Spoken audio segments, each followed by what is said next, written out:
good day everyone. So you're wondering why the PowerPoint is only 3 slides. So basically normality is quite easy than the 3 topics that we've already discussed, like molarity, and mass volume, and of course the percentage. So I only have 3 slides for normality because normality basically it undergoes with the finding hydrogen, finding the the result of an hydrogen. So today we will be discussing and we'll be continuing our lesson for finals, which is entitled, or the topic that we will be discussing is normality. So with that, let's proceed.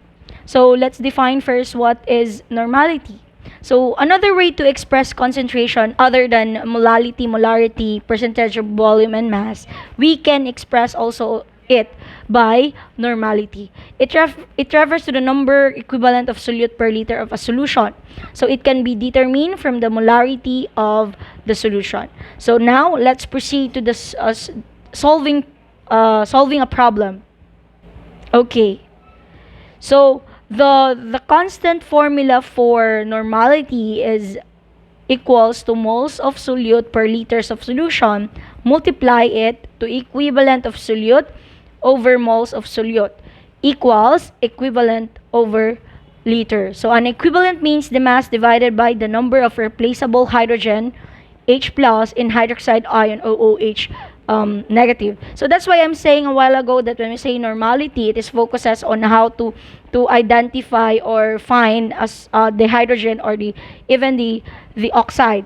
So here, as you can see, or as you can observe, the element that I will be using in normality, in solving a normality, has the presence of oxide or hydrogen.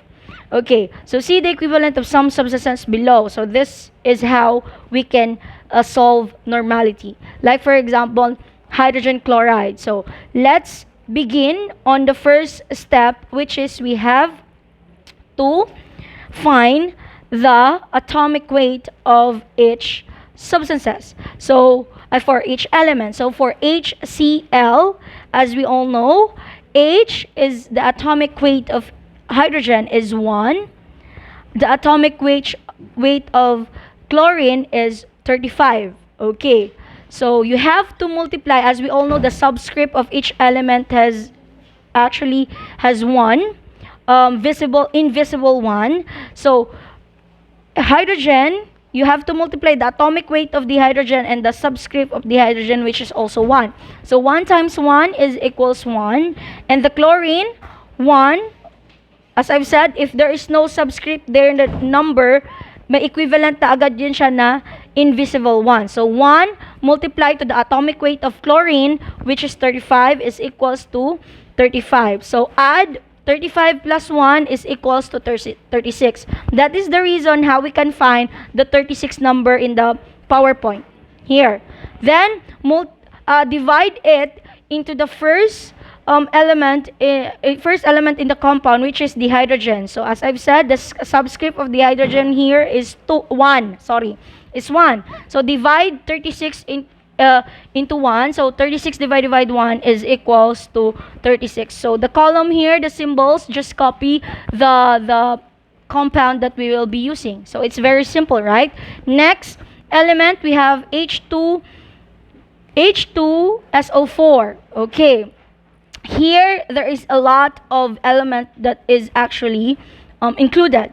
First is the hydrogen. First step is, as I've said, find the atomic weight of each element. First is the hydrogen. Second is the sulfur. And third is the oxygen. So the subscript of the hydrogen here, kitang-kita, is 2. For sulfur, may invisible 1. For oxygen, merong 4. So let's find the atomic weight of each element. So for hydrogen, we have 1. For sulfur, we have 32. For oxygen, we have 16. So now, let's multiply the subscript into the atomic weight of each element.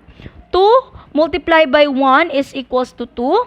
1, invisible 1 of the sulfur multiplied to 32 is equals to 32.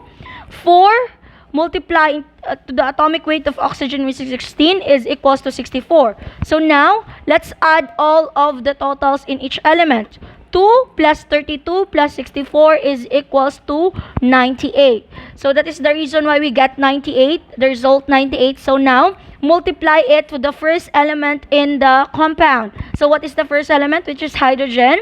And the subscript of the hydrogen is 2. So now, 98 divided by 2, copy the compound that we'll be using, is equals to 49. So that is very easy. Always remember, you have to start on locating or finding the atomic weight of each element, and don't forget for those subscript that involve in a compound. And always remember that if there is no visible subscript in each element, always remember that it has one invisible. Kung wala siyang subscript na makikita nyo, merong 1 dyan. Automatic 1 ang element kapag hindi visible si subscript. So that's it.